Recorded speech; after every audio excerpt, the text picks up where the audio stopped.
కానీ చల్లపల్లి జైలు నుండి ఒక అమ్మాయి కోసం బ్రహ్మచారి ఏ విధంగా బయటకు వచ్చాడు, ఎక్కడికి వెళ్ళాడు? Hospital sir treatment. అంటే ఏమన్నా నీకు ఆరోగ్యం ఏం బాగాలని చెప్పు.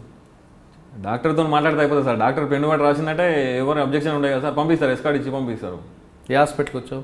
ఉస్మానియాకి వచ్చినా, గాంధీ పోయినా. గాంధీ హాస్పిటల్లో వ్యభిచారం జరగదు కదా?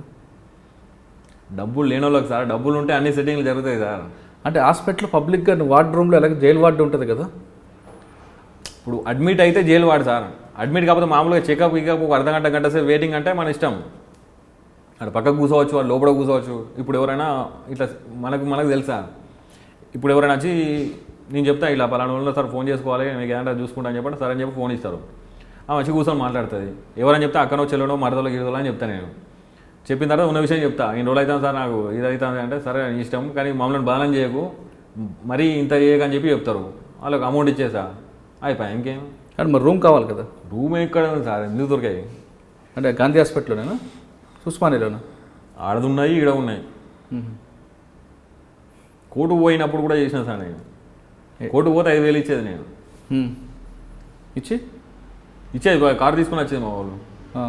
అలా ఫోన్ చేసేది, పలానా కోర్టు కాడికి పోతాను రామంటే కారు తీసుకొని వచ్చేది.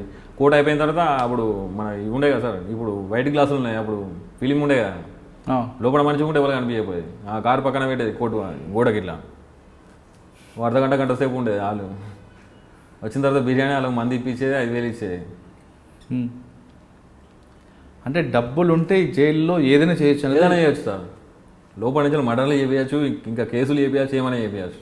మర్డర్కి చాలామంది ప్లాన్లు వేస్తుంటారు అంటారు, నిజమే? నిజమే. మీకు తెలిసింది ఎవరైనా జరిగింది అక్కడ? మేము కూడా చేసినాం కదా సార్. ఎవరు ప్లాన్ చేస్తావు జైల్లో ఉండి?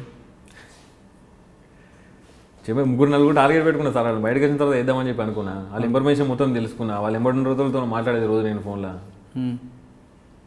3 సంవత్సరాలు 8 నెలలు సార్ నేను ఫోన్ స్విచ్ ఆఫ్ చేయలేదు సార్. మీరు నమ్ముతారా? నేను జైలు ఉన్నా అంటే ఎవరు నమ్మపోయాను. నేను వెంకటేశ్వర రెడ్డి సార్ వచ్చిండు, నాతో పిలిచి మాట్లాడిండు, ఇంకా అద్దు ఫోన్ అనుకున్నా.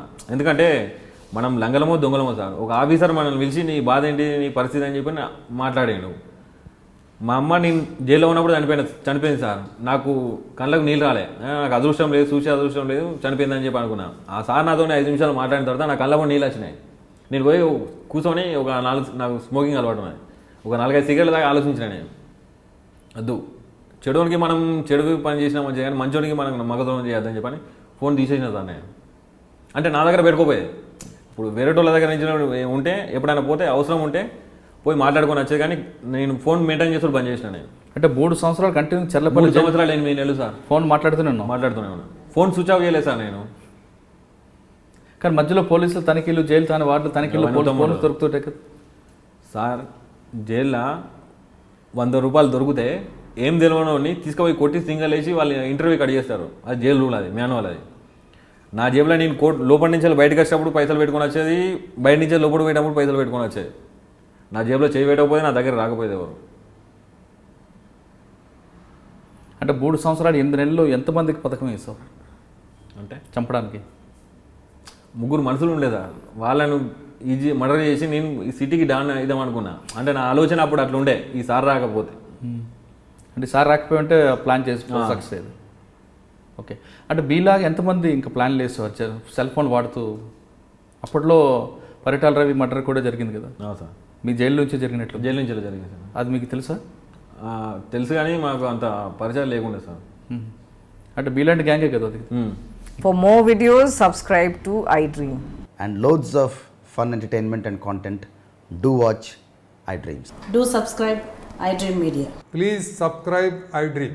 దయచేసి iDreams మీరు సబ్స్క్రైబ్ చేయాల్సిందిగా నేను కోరుతున్నాను. I am Dr. Nayak, DT Nayak. For more videos, please subscribe to iDream. Please subscribe iDream News. Please subscribe iDream. Please subscribe iDreams. మీరు చూస్తున్నారు iDream News.